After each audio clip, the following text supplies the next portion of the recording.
One quote that really stuck with me from one of our focus group participants was when she said, simply existing online as a woman, trans, or gender diverse person is seen as an invitation to hate. Young women and gender diverse people face the highest rates of gender digital hate and abuse. What solutions do they want? I'm Andrea Gunraj from the Canadian Women's Foundation. Welcome to All Right, Now What? A podcast from the Canadian Women's Foundation. We put an intersectional feminist lens on stories that make you wonder, why is this still happening? We explore systemic roots and strategies for change that will move us closer to the goal of gender justice.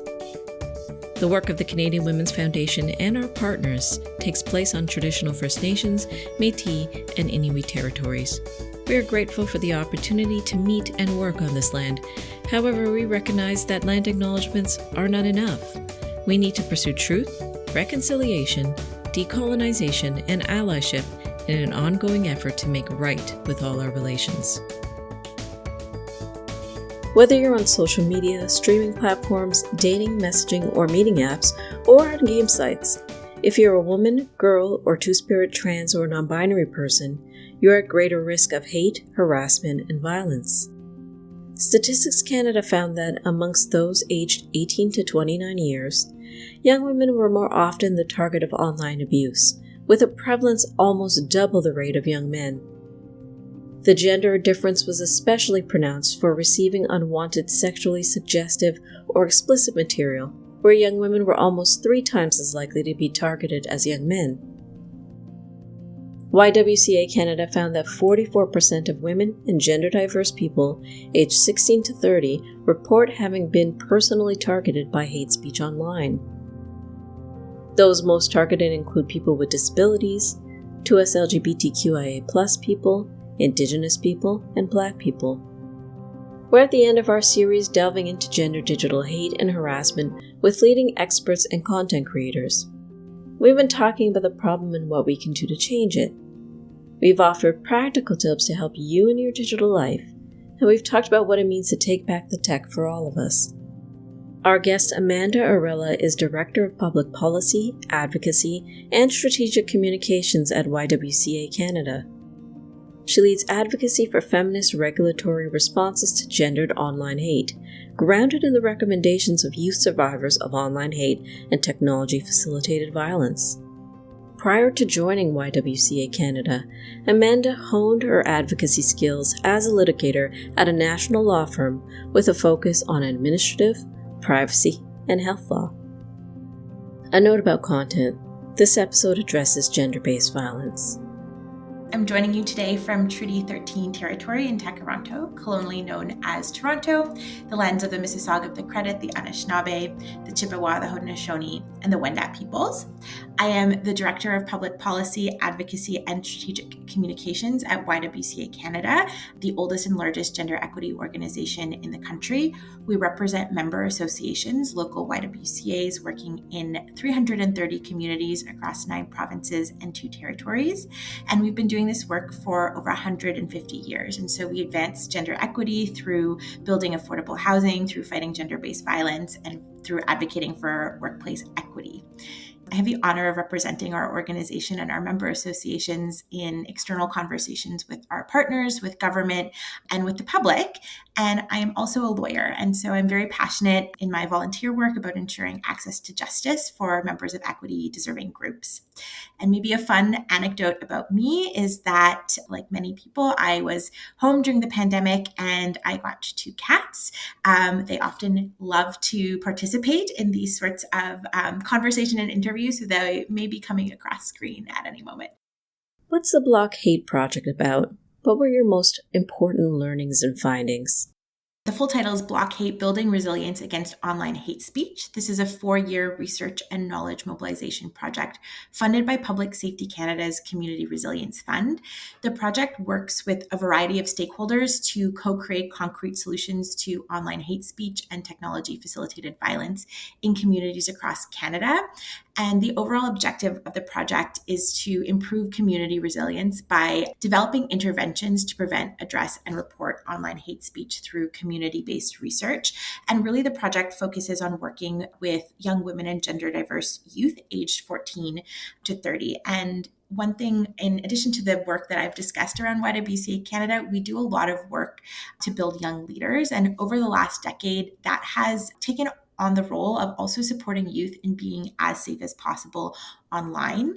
One of the things, unfortunately, that we have seen as we worked to build young people, to train them to talk about issues that they're passionate about in their communities, is that they would get online, be very eager to have these conversations, get in front of the issues that they care about, and they were faced with just overwhelming amounts of threats of violence, hate speech, and just endless amounts of hate. While we adapted our programming in supporting young youth as they get into these spaces, we also realized that we had to engage with the other side of the equation. And really, if we wanted to truly create online spaces where girls, women, and gender diverse people can fully and safely express their views, we had to change the digital spaces themselves. One of the things in Block Hate that we were interested in learning was to get a sort of snapshot of what the experience of gendered online hate is for young women and gender diverse youth in Canada. As part of this, we commissioned polling data. We also convened focus groups with youth to speak to them about their experiences with online hate and concrete solutions that they would suggest. And really centering the wisdom and solutions of young people was really an important tenet to us in this project. A part of the work that we did is that we trained 8 fellows, so queer, Two-Spirit, trans, Black, Indigenous, and people of color staff and volunteers from local YWCAs around online hate speech, building community resilience, bystander training, and we also trained them in participatory action research models. And then they became the leaders who convened focus groups of youth survivors of online hate across the country. We thought this was a really successful model because we found that focus group participants were much more willing to share their thoughts and experience when they were speaking to their peers rather than other adults. And it led to really rich insights into how to take action on gendered online hate. Maybe I'll start with the bad. Unfortunately, the state of online hate in Canada is very troubling. Across the country, 44% of women and gender diverse youth have report being personally targeted by online hate, and 82 have personally witnessed online hate speech. What we're also seeing is that for the folks who are personally targeted by online hate, it's not a one-off situation. It's something that they report happening monthly and even daily as they engage in digital spaces. And unfortunately, we're seeing that people from equity-deserving groups are much, much more likely to be targeted online. People with a disability, Indigenous peoples, Black people, and the 2S LGBTQIA plus community are most likely to experience online hate in Canada. It unfortunately also came as no surprise to us that this hate takes the form of sexist and misogynistic comments. And so respondents reported experiencing threats of violence, including physical and sexual violence, stalking behaviors, and receiving comments encouraging self-harm. It was really evident to us from this polling data and from our focus groups that technology-facilitated violence and online hate is a new modality of the existing epidemic of gender-based violence. And one quote that really stuck with me from one of our focus group participants was when she said, simply existing online as a woman, trans, or gender diverse person is seen as an invitation to hate. Despite the overwhelming problem of online hate, participants were also really clear in what they articulated as solutions. And so they stated that there needs to be coordinated collective action by multiple sectors and stakeholders to effectively engage with digital hate. The youth that we consulted highlighted that there's a role for government regulation of online spaces, but there's also a role for social media platforms and for others in this space to develop processes that center accountability and support for survivors of hate. And finally, one of the most important learnings for us was that the communities most targeted by online hate need to be involved in shaping these responses in order to create real change and must be consulted by government and platforms as they're addressing this issue. Did anything surprise you about the research? I was surprised and impressed and ultimately felt very hopeful to learn that the youth that we consulted with understood themselves as very powerful actors to change the landscape of online hate.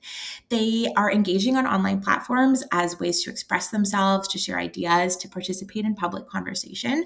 And they really understand ultimately that social media platforms rely on them being in these spaces to be successful.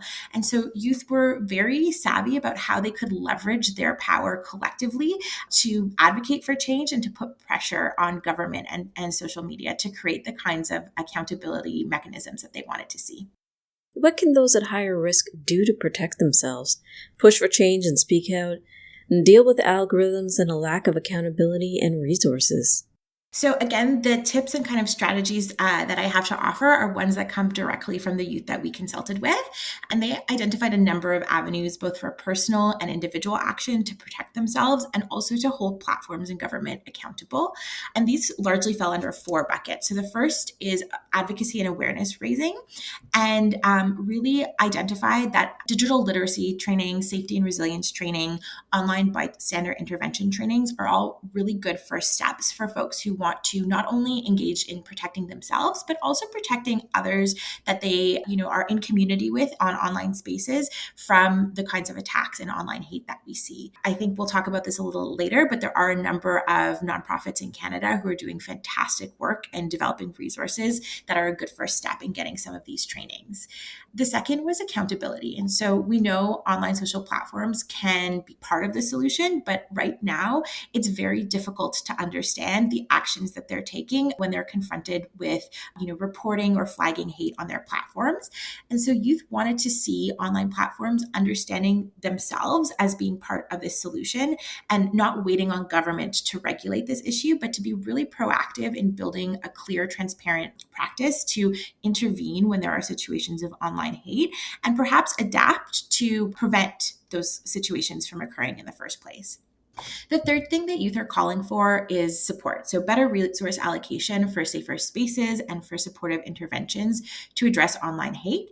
And that comes in the form of easier access to funds for community organizations who are doing this work, more resources allocated to this issue by online platforms, specifically within community safety and resilience building, and more support for the development of community-centered online platforms. The last piece was regulation. And so the youth were very supportive of legislation to ensure greater accountability around online hate. They understand governments as also having a role in promoting online safety and addressing hate speech through a human rights-based approach. And so this is something that they're really looking towards elected officials to implement. What services and supports would you recommend for listeners? So as a starting point, I really recommend taking the time to read YWCA Canada's full Block Hate National Report. It's called Centering Survivors and Taking Action on Gendered Online Hate. We also have the full results of our national polling data. Both are available in English and French online on our website, YWCACanada.ca. I also really recommend looking at some of our partners' resources. So Women's Shelters Canada's project Tech Safety Canada, as well as LEAF, Women's Legal Education and Action Fund, have developed some truly fantastic resources and toolkits around tech-facilitated gender-based violence, how individuals can sort of understand their own technology and their own safety online, and also understanding some of the broader policy and legal implications of this issue. And finally, YWCA Canada is continuing our work on our Block Hate project. And one of the things that's upcoming is a 3-day digital resilience and literacy training for young women and gender diverse youth aged 16 to 30. That will be happening sometime in 2024. And so I encourage everyone who is interested in following us on social media, where we'll be announcing next steps on this. All right, now what? Visit ywcacanada.ca to read Block Hate, Centering Survivors and Taking Action on Gendered Online Hate in Canada. Get the facts on gender digital hate, harassment, and abuse by visiting our fact page on CanadianWomen.org. While you're there, read about our new Feminist Creator Prize to uplift feminist digital creators advocating for gender justice, safety, and freedom from harm. Did this episode help you? Did you learn anything new? Please visit this episode's show notes to fill out our brief listener survey. You'll be entered to win a special prize pack. This series of podcast episodes has been made possible in part by the Government of Canada. Please listen, subscribe, rate, and review this podcast. If you appreciate this content, please consider becoming a monthly donor to the Canadian Women's Foundation. People like you will make the goal of gender justice a reality. Visit CanadianWomen.org to give today, and thank you for your tireless support.